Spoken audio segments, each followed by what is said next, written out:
Hello friends, welcome है एक नई क्लास के साथ। एक जो क्लास होगी वो हमारी यूपी पीसीएस की होगी। यूपी पीसीएस की जो यूपी पीसीएस का जो 27 अक्टूबर को जो एग्ज़ाम होने वाला है 2024 का, उसके लिए क्लास होगी। तो शुरू करते हैं। इसमें हम इतिहास को पढ़ेंगे और जीएस हमारा पोर्शन होगा इसमें, और जीएस पोर्शन में जो हमारा सब्जेक्ट होगा वो होगा इतिहास। तो शुरू करते हैं। तो जैसे हम जानते हैं कि बौद्ध धर्म से बहुत क्वेश्चन आते हैं, ठीक है। तो बौद्ध धर्म से ही शुरू करते हैं। जो भी बचेगा फिर एक वाइट बोर्ड पे मैं आपको बताऊंगा टॉपिक जो भी बचता है। पहले इस वही समझने की कोशिश करते हैं। तो बौद्ध धर्म जो था, तो बौद्ध धर्म के जो संस्थापक थे वो गौतम बुद्ध थे। बौद्ध धर्म के जो संस्थापक गौतम बुद्ध थे, ये नहीं पूछा जाता है लेकिन ये जानकारी आवश्यक है। तो क्वेश्चन एक बार आया था कि किसको लाइट ऑफ एशिया कहा जाता है, तो इनको लाइट ऑफ एशिया भी बोला जाता है। Light of Asia, light of Asia भी इनको बोला जाता है। उसके बाद जो मेन पॉइंट है, मुख्य बिंदु हैं कि कुछ बुद्ध से संबंधित जो कुछ फैक्ट पूछ लिए जाते हैं, जैसे कि बुद्ध के जीवन से संबंधित, उनके जीवन से संबंधित कुछ फैक्ट हैं। तो उन फैक्ट की, उन तथ्यों की हम बात कर ले रहे हैं। जैसे कि बुद्ध का जब जन्म हुआ तो जो उसको घटना बोलते हैं और उस घटना से कुछ रिलेटेड हैं, तथ्य हैं, उसको प्रतीक बोलते हैं। तो जब उनका जन्म हुआ तो उससे क्या रिलेट करा, तो जन्म से जो रिलेटेड बात है उसका जो प्रतीक है वो कमल एवं सांड है। कमल एवं सांड। क्वेश्चन आ जाता है कि जन्म से बुद्ध की जो घटना है जन्म की, उससे रिलेट यानी प्रतीक उससे संबंधित कौन सा है, तो कमल और सांड। ऐसे ही गृह त्याग जो है, जब बुद्ध ने गृह त्याग किया तो गृह त्याग से संबंधित या प्रतीक कौन सा है, तो घोड़ा है। क्वेश्चन आया था एक बारी कि गृह त्याग से संबंधित जो प्रतीक है वो क्या है, तो घोड़ा है। जब बुद्ध गए तो वो अपने साथ में घोड़ा ले गए, तो गृह त्याग से संबंधित है। ज्ञान से संबंधित कौन क्या चीज़ को, क्या किस प्रतीक को माना जाता है, तो पीपल का वृक्ष, ये ज्ञान से संबंधित है। उसके बाद इसी पीपल के वृक्ष को बोधि वृक्ष भी बोलते हैं। बोधि वृक्ष, इसी पीपल के वृक्ष को। फिर उसके बाद जो निर्वाण की घटना है, जब बुद्ध की जो है निर्वाण प्राप्त हुआ, निर्वाण, निर्वाण का मतलब होता है मृत्यु हो जाना, जीवन मरण से मुक्त हो जाना बौद्ध धर्म में। तो इसके प्रतीक चिन्ह जो है पद चिन्ह, ये प्रतीक चिन्ह में माने जाते हैं, पद चिन्ह। उसके बाद जब बुद्ध की मृत्यु हुई, मिस्टेक होगी मुझसे, निर्वाण का मतलब होता है जीवन मरण से मुक्त हो जाना, मृत्यु का मतलब शरीर मर जाना। तो मृत्यु से संबंधित क्या है, वो स्तूप है। तो ये कुछ जो है ये घटनाएं हैं। जन्म हो गया नंबर 1, नंबर 2 गृह त्याग हो गया, नंबर 3 ज्ञान हो गया, फिर निर्वाण हो गया, फिर 5 मृत्यु हो गई। इन सारी चीज़ों से रिलेट करके हम इसको देखते हैं। अब आगे चलते हैं। गौतम बुद्ध जो थे, जिनका नाम गौतम बुद्ध भी था, पढ़ा गौतम बुद्ध भी था, तो इनका जन्म कब हुआ था, तो इनका जन्म 563 ईसा पूर्व में, 563 ईसा पूर्व में कपिलवस्तु एक गांव था। तो कपिलवस्तु गांव में एक लुम्बिनी स्थान था, वहाँ हुआ था। लुम्बिनी स्थान पे हुआ था। कपिलवस्तु गांव के लुम्बिनी स्थान पर उनका जन्म हुआ था। तो ये बुद्ध की जन्म स्थली है 563 ईसा पूर्व में। ओके, आगे चलते हैं कि इनके पिता जो थे, जिनका नाम शुद्धोधन था, पिता शुद्धोधन, और इनके जो ये कौन से कुल के थे ये पूछ लिया जाता है। तो ये शाक्य कुल के थे, शाक्य कुल के मुखिया थे। मुखिया कह लो या राजा कह लो, या राजा। तो इनके पिता का नाम शुद्धोधन, शाक्य कुल के मुखिया राजा। अब इनके जो कहते हैं कि इनकी जन्म के 7 दिन के बाद इनकी माता जी की मृत्यु हो गई, और इनकी मौसी थी जिनका नाम प्रजापति गौतमी था, उन्होंने इनका लालन पालन किया।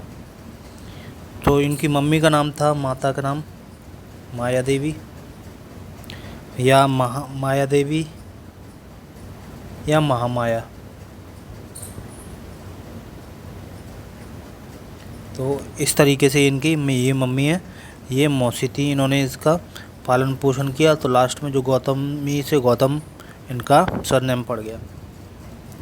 इनके बचपन का नाम सिद्धार्थ था, इनके बचपन का नाम सिद्धार्थ था, ये बात हमें याद रखनी है, सिद्धार्थ था। इनका विवाह 16 वर्ष की आयु में हो गया था, 16 साल में।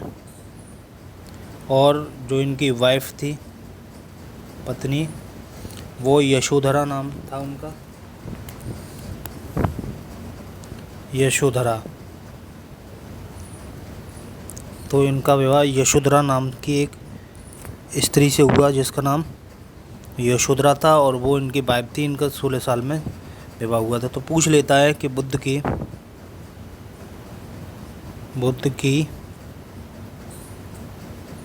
पत्नी का नाम क्या था।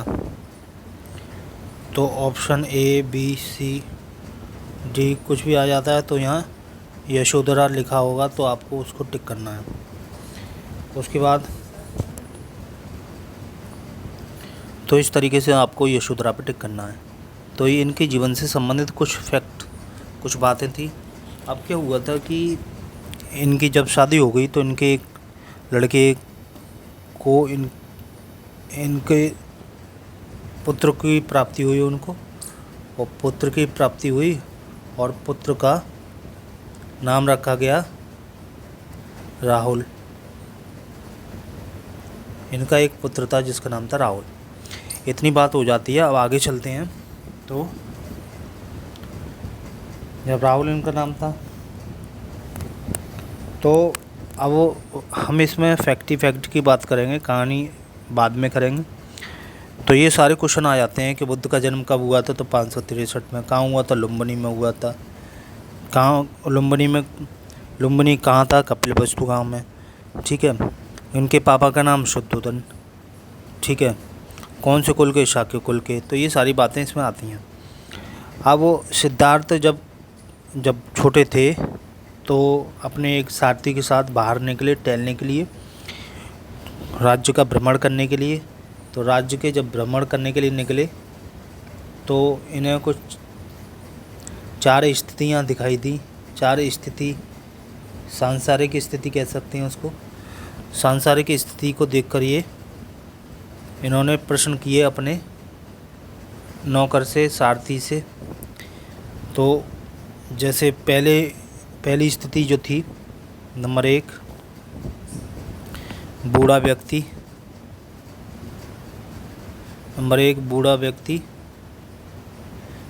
2 बीमार व्यक्ति, नंबर 3 मरा हुआ व्यक्ति या शव, और नंबर 4 पे एक सन्यासी।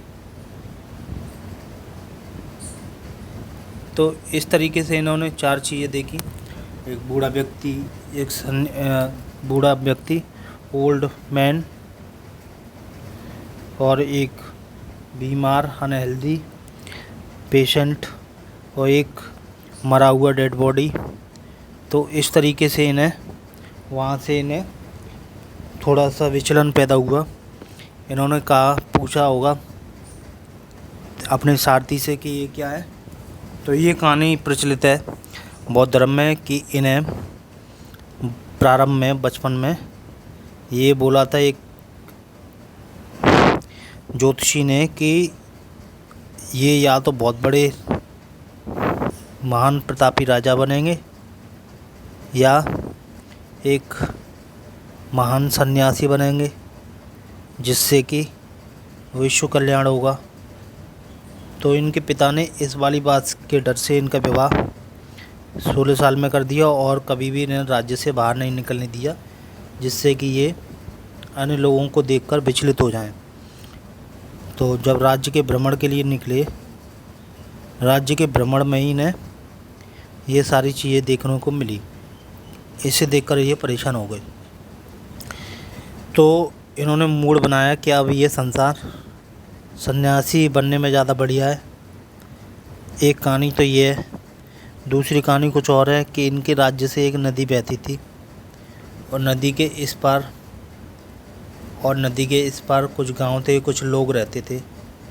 तो लोग इस तरफ के लोगों को या कुछ लोगों को नदी से पानी पीने की इजाज़त नहीं थी, पानी लेने की इजाज़त नहीं थी। तो ये लोग कहते थे कि नदी अपवित्र हो जाएगी। तो अपवित्र हो जाएगी, इन्होंने कहा कैसे हो जाएगी कि वो जो है लोअर कास्ट हैं, छोटी जाति के, इसलिए इन्हें ये नहीं दिया जा सकता पानी का अधिकार। तो इन्होंने इसी तथ्य की जांच के लिए कि सत्य क्या है, सत्य की जांच के लिए गृह त्याग कर दिया। इन्होंने कहा सत्य को प्राप्त करूंगा और जो राइट है उसको दुनिया को बताऊंगा कि आखिर में ऐसा क्यों भेदभाव है। एक थ्योरी ये। तो अब ये सारी बातें हो गई तो इन्होंने घर को त्याग दिया और गृह त्याग कर दिया। गृह त्याग के बाद 29 वर्ष की अवस्था में उन्होंने गृह त्याग कर दिया। ये गृह त्याग की घटना बौद्ध धर्म में महाभिनिष्क्रमण कहलाती है। महाभिनिष्क्रमण, ये वाली घटना गृह त्याग की घटना कहलाती है।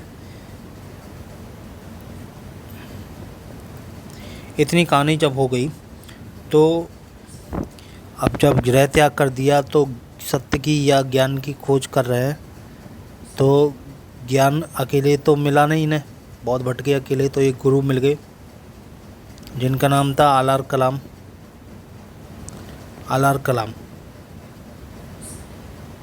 इन्होंने इनसे शिक्षा ग्रहण करी। शिक्षा ग्रहण करने के बाद जब इनके और ज़्यादा इन्हें ज्ञान चाहिए था और नॉलेज चाहिए थी, तो इन्होंने ये कहा कि आप कोई और टीचर ले देखो, मेरे पास जितना क्या ज्ञान था मैंने आपको दे दिया। तो ये आलार कलाम इनके प्रथम गुरु थे, प्रथम गुरु आलार कलाम। तो ये मान सकते हैं कि आलार कलाम इनके प्रथम गुरु थे जिन्होंने इन्हें नॉलेज दी, एजुकेशन दी। तो ये तो बौद्ध धर्म की कुछ शुरुआती बातें थी। फिर जब आलार कलाम निकल गए, निकलने के बाद आलार कलाम निकल गए मतलब कि जब आलार कलाम ने ये कह दिया कि और कहीं देखो, तो फिर वो दूसरी जगह गए। आलार कलाम के बाद वो दूसरी जगह गए। ये पहले और सेकंड जो गुरु थे रुद्र करामपुत्र, ये उनके सेकंड टीचर। इनसे इन्होंने शिक्षा ग्रहण करी और उसके बाद ये इनके पास से भी चले गए और फिर अपने 5 मित्रों के साथ इन्हें 5 साधक मिले जो इनकी तरह ही ज्ञान और सत्य की खोज में थे। तो जैसे number 1, number 2, number 3, number 4, number 5 तो ये 5 जो साधक थे, इनको मिलकर इन्होंने कहा चलो एक साथ मिलके ज्ञान की खोज करते हैं। तो पहले का नाम था कौंडिन्य, दूसरे का नाम था वप्पा, तीसरे का नाम था भादिया, चौथे का नाम था महानामा, पांचवे का नाम था असागी।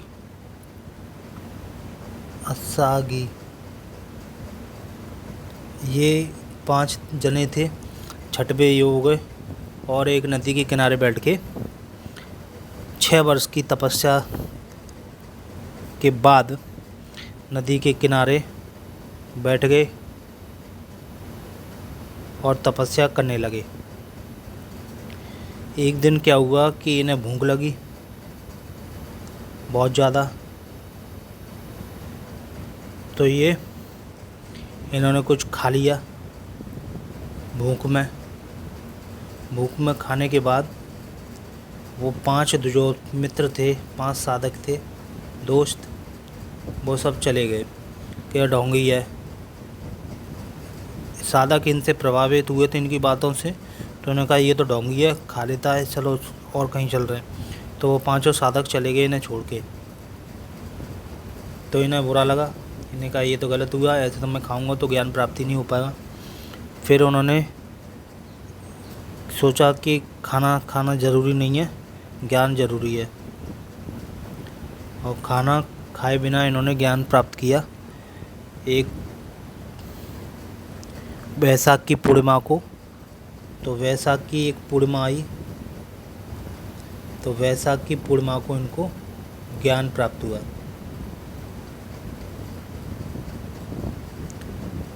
तो इस तरीके से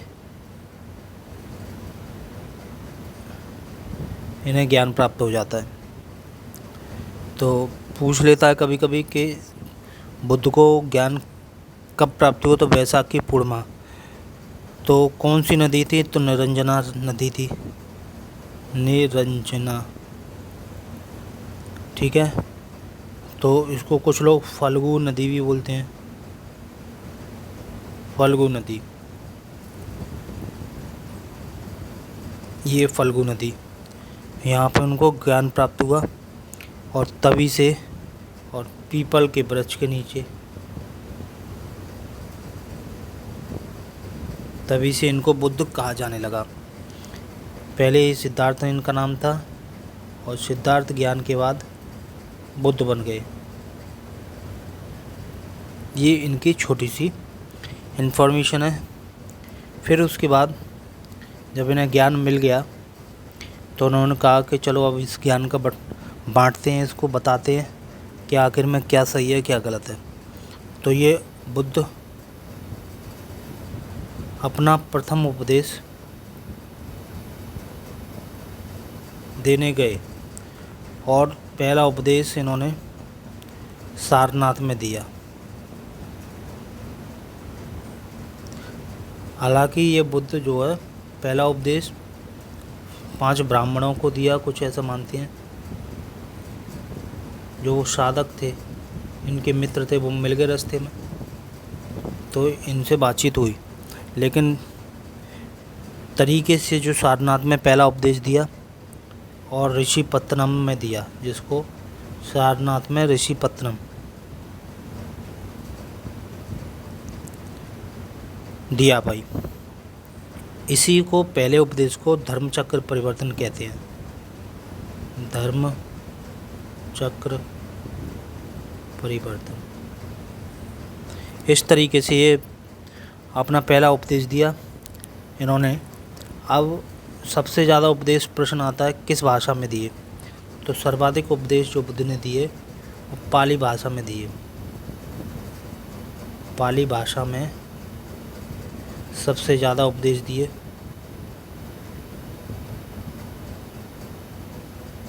पाली भाषा में सबसे ज़्यादा उपदेश दिए। तो ऐसा क्यों? क्योंकि उस समय जो है सामान्य लोगों की भाषा जो चलन में जो थी, वो सामान्य भाषा वो पाली थी। तो अब जो चलन में जो भाषा थी उसी में ज़्यादा बताना ज़्यादा सही है। तो अब इसके बाद फिर क्या हुआ, उन्होंने कई स्थानों पर उपदेश दिए। जैसे यूपीएससी में एक बार प्रश्न पूछा गया था कि कौन सा स्थान बुद्ध से संबंधित है, तो इन्होंने कौशल में भी, कौशल, वैशाली और कौशाम्बी, इन सब में इन्होंने उपदेश दिए। तो कौशल एक बार पूछा गया था कि निम्न में से कौन बुद्ध से संबंधित है, कौशल। तो कौशल में इन्होंने सबसे ज़्यादा उपदेश दिए, सबसे ज़्यादा उपदेश।